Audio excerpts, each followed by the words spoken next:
ముఖ్యమంత్రి నియోజకవర్గంలో కూడా ఎప్పుడు ఎన్నిక వస్తదా, ఎప్పుడు కాంగ్రెస్ పార్టీని బొంద పెడదామా, వీళ్ళ మోసాలకు బుద్ధి చెప్పుదామా? నేను చెప్పేది కరెక్టేనా? కరెక్టేనా? పక్కానా? ఒక పని చేద్దాం మరి. రేవంత్ రెడ్డి గారు నీకు ఒక బంపర్ ఆఫర్ ఇస్తున్నాం. చలో, నీకు ఒక బంపర్ ఆఫర్.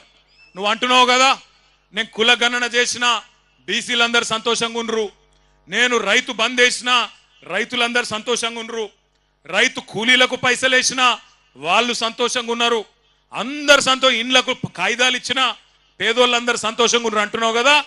దమ్ముంటే రేవంత్ రెడ్డి కొడంగల్ ఎమ్మెల్యే పదవికి రాజీనామా చేసి మళ్ళీ ఇక్కడికి రా, ఎవరు గెలుస్తారో చూద్దాం. నీకు మాటిస్తున్నాం. మేము ఇంతమంది రాము, నువ్వు భయపడకు. మేము ఇంతమంది రాము ప్రచారంకు. మా పట్నం నరేందర్ రెడ్డి నామినేషన్ వేసి ఇంట్లో కూర్చుంటాడు, బయటికి కూడా రాడు. మేము జిల్లా నాయకులం కొంతమందిని తిరుగుతాం. గెలుచుడు కాదు నేను చెప్పేది. 50,000కు ఒక్క ఓటు తక్కువ వచ్చినా నేను రాజకీయ సన్యాసం చేసి మళ్ళా రాజకీయంలో కూడా ఉండా. ఇది వాస్తవం. ఈరోజు కొడంగలే కాదు రాష్ట్రం మొత్తంలో వాస్తవం ముఖ చిత్రం ఇది. నువ్వేదో అడ్డిమారి గుడ్డి దెబ్బల ముఖ్యమంత్రి అయిపోయి ఇక ఇంతకంటే పెద్దోడు లేడు ప్రపంచంలో అన్నట్టు ఏడబడతాడ భూమి గుంజుకుంటా, ఏది పడితే అది అబద్ధం చెప్తా, నేను ఇదివరకు చెప్పినట్టే 420 హామీలు ఇచ్చి మళ్ళా మోసం చేస్తా అంటే కుదరది. ఇవాళ రైతులు అడుగుతున్నారు, రాష్ట్ర వ్యాప్తంగా గర్జిస్తా ఉన్నారు. మీరు చూస్తున్నారు వీడియోలు, ఆ వాట్సాప్లలో వస్తున్నాయి ఆ వీడియోలు. ప్రజలు మాట్లాడేటి అవి ఏం తిట్లా నాకు అర్థం కాదు. అవి ఏమన్నా తిట్లా? ఇంకోడు మనిషి అంటోడైతే బకెట్లో 2 మగులు నీళ్లు పోసుకొని దుంకి చచ్చిపోతుండే. ఇక రేవంత్ రెడ్డి కాబట్టి ఇక నడుస్తుంది, రేషం లేని బతుకు కాబట్టి నడుస్తుంది.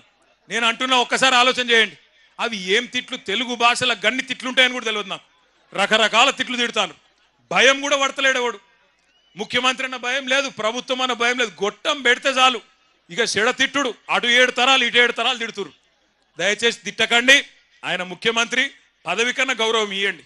కానీ ఎన్నికల్లో మాత్రం ఈ మోసగానికి గట్టిగా బుద్ధి చెప్పండి. కాంగ్రెస్ పార్టీకి గట్టిగా బుద్ధి చెప్పండి. నేను ఎందుకంటున్నా అంటే ఉత్తగానే అంటలేను, కోపంతో అంటలేను. ఏమేం చెప్పిండు ఎలక్షన్ల ముంగట రైతులకు? ఎంబడే ఊరుకుండ్రి, ఎంబడే ఓన్రి. 2 లక్షల రుణం మాఫీ చేస్తా, మీరు పోయి తెచ్చుకోగానే డిసెంబర్ 9 నాడు సంతకం పెట్టనే పెడతా అని చెప్పిండు. అయిందా రుణమాఫీ? ఏడ మొదలైందో తెలుసా రుణమాఫీ కథ?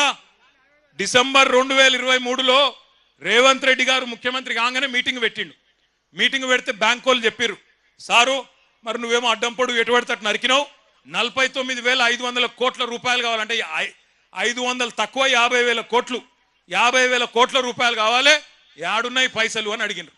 అడిగితే ముఖ్యమంత్రి గారు నవ్విండట. నవ్వి ఇక్కడ లంకె బిందెలు ఉంటాయనుకొని వచ్చినా, లేవు కదా, లంకె బిందెలు ఉంటాయి, నాకు అర్థం కాదు ప్రభుత్వం లేనన్నా అని అన్నాడు. 49,500 కోట్లు. కానీ తెల్లారు ఏమన్నాడో తెలుసా రేవంత్ రెడ్డి? ఎక్కడో మీటింగ్లో మాట్లాడుకుంటా, ఏమున్నదా 40,000 కోట్లు నేను ఒక్క సంవత్సరం కడుపు కట్టుకుంటే అవినీతి చేయకపోతే కట్టి పారేస్తా 40,000 కోట్లు అన్నాడు. అంటే తెల్లారి వరకే 9,500 కోట్లు ఎగిరిపోయింది. మళ్ళా మూడో రోజు క్యాబినెట్ మీటింగ్ పెట్టిండు. క్యాబినెట్ తీర్మానం చేసిర్రట. ఏమని? రైతు రుణమాఫీకి 31,000 కోట్లు సరిపోతాయని. ఇంకో 9,000 కోట్లు మింగినరా ఇంత. ఆడికెళ్ళి మళ్ళా బడ్జెట్ పెట్టిండు అసెంబ్లీలో. బడ్జెట్లోకి వచ్చే వరకు 26,000 కోట్లు అని పెట్టిర్రు. మొన్న చూస్తే ఇక్కడనే కొడంగల్కి వచ్చి మాట్లాడుతుండు రేవంత్ రెడ్డి, నేను 18,000 కోట్లు ఇచ్చేసినా అయిపోయింది రుణమాఫీ అని. అవతలనేమో బట్టి విక్రమార్క గారు ఉప ముఖ్యమంత్రి గారు సావు కబురు సల్లగా చెప్పిండు, 18,000 కోట్లు ఎక్కడి, మనం ఇప్పటిదాకా 10-11,000 కోట్లు కూడా వేయలే అని బ్యాంకు వాళ్ళకి చెప్పిండు. ఏడ 49,000 కోట్లు, ఏడ 11,000 కోట్లు, చారాన కూడా కాలే. నేను చెప్పేది కరెక్ట్ అయితే గట్టిగా సపోర్ట్లు కొట్టండి. కరెక్ట్ అయితేనే, అవద్దని చెప్పొద్దు మనం. కరెక్టేనా? వినబడతలేదు, గట్టి కొట్టాలి నిజమైతే. రుణమాఫీ చారాన కాలే. అయితే నిన్న మా సబితక్క గిట్లనే ఒక మీటింగ్ పెట్టింది.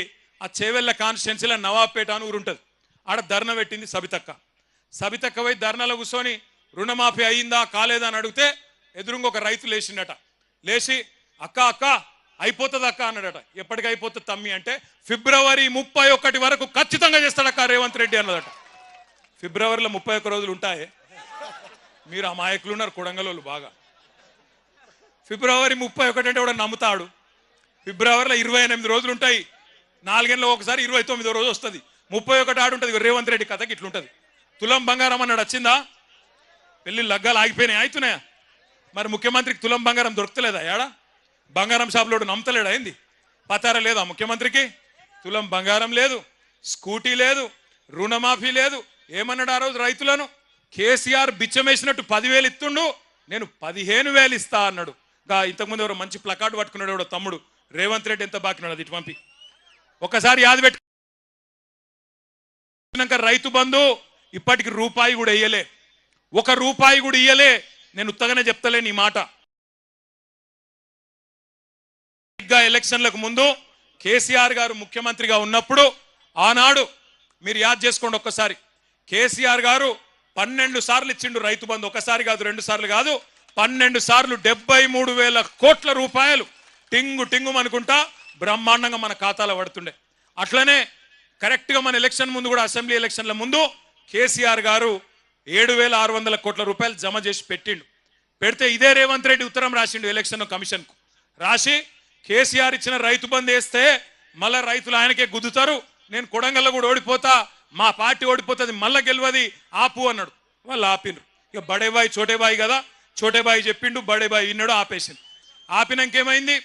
ఆపినాక అదే పైసలు రేవంత్ రెడ్డి ముఖ్యమంత్రి అయిండు. అయినాక మరి వెంటనే ఇయ్యాలి కదా, ఇయ్యలే. 4 నెలలు ఆ పైసలు, కేసీఆర్ ప్రభుత్వం దాపెట్టిన పైసలు 4 నెలలు సతాయించి ఎప్పుడు ఇచ్చిండు? మళ్ళా పార్లమెంట్ ఎలక్షన్లప్పుడు.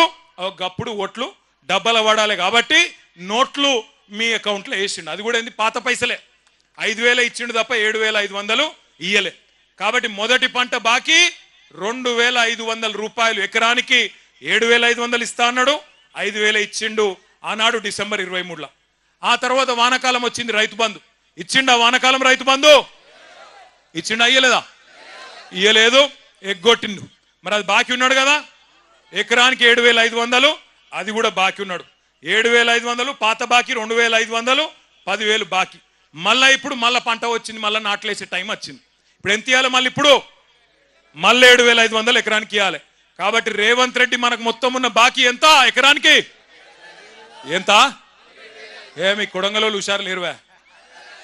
ఎకరానికి 17,500 రూపాయలు బాకీ ఉన్నాడు. మా ఆడబిడ్డలు యాద పెట్టుకోవాలి. కాంగ్రెస్ వాడు వస్తాడు మళ్ళా ఇంటికి, మళ్ళా ఓట్లు వచ్చినాయి కదా, జెడ్పీటీసీ, ఎంపీటీసీ, సర్పంచ్ కాగానే అక్క, చెల్లె, అమ్మ, అత్త, చిన్నమ్మ, వదినే అనుకుంటూ వస్తారు. వచ్చి మళ్ళా ఇస్తూనే ఉన్నాం, రేవంత్ రెడ్డి ముఖ్యమంత్రి, మన ఎమ్మెల్యే ఆయననే, గుద్దు నువ్వైతే ముందు అని చెప్పి ఆయనతో గుద్దించుకుంటారు. అయితే ఏమవుతుంది లాస్ట్కు? మళ్ళా 1 రూపాయి కూడా మళ్ళీ ఓట్లు దాటిండంటే ముందే కేసీఆర్ సార్ ఏం చెప్పిండు? రైతు బంధుకు రామ్ రామ్ అవుతుందని చెప్పిండా లేదా? కాంగ్రెస్ గవర్నమెంట్ వస్తే రైతు బంధుకు రామ్ రామ్ అవుతుంది అన్నాడా? అయినట్టే ఈయన మళ్ళా ఓట్ల గండం దాటిండంటే రైతు బంధు మర్చిపోతాడు, పొరపాటున కూడా రైతు బంధు వేయడు. అందుకే దయచేసి దండం పెట్టి చెప్తున్నా, ఒక్కొక్క ఎకరానికి రేవంత్ రెడ్డి ప్రభుత్వం ఒక్కొక్క రైతుకు బాకీ ఉన్నది 17,500 రూపాయలు.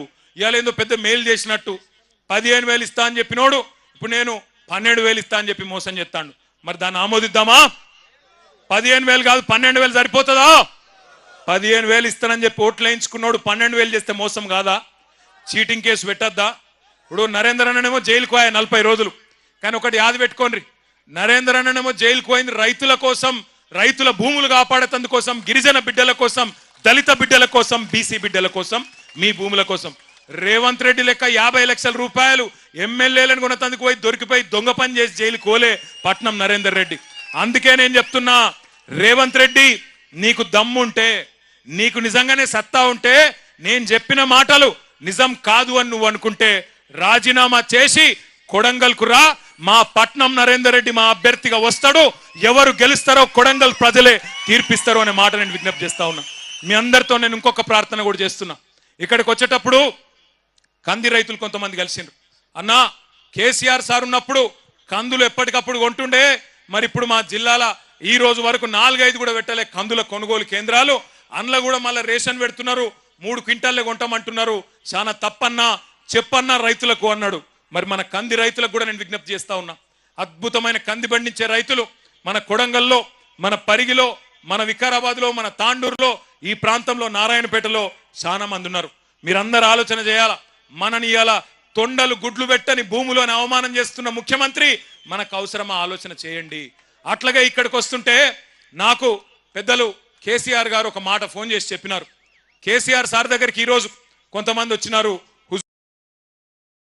బ్రాహ్మణ సోదరులు, రజక సోదరులు, వాళ్ళందరూ పోయి సార్ని కలిసిండ్రు. అక్కడ కలిసి ఆ రజక సోదరులు చెప్తున్నారట, సార్ మీరున్నప్పుడు మాకు 200 యూనిట్ దాకా మాకు కరెంటు ఫ్రీగా వస్తుండే, ఇవాళ రాష్ట్ర వ్యాప్తంగా ఇటు దోబీలు కావచ్చు, రజక సోదరులు కావచ్చు, అటు నాయి బ్రాహ్మణ సోదరులు, మంగళ సోదరులు కావచ్చు, మా అందరికి మళ్ళా బిల్లులు ఇస్తున్నాడు రేవంత్ రెడ్డి ప్రభుత్వం.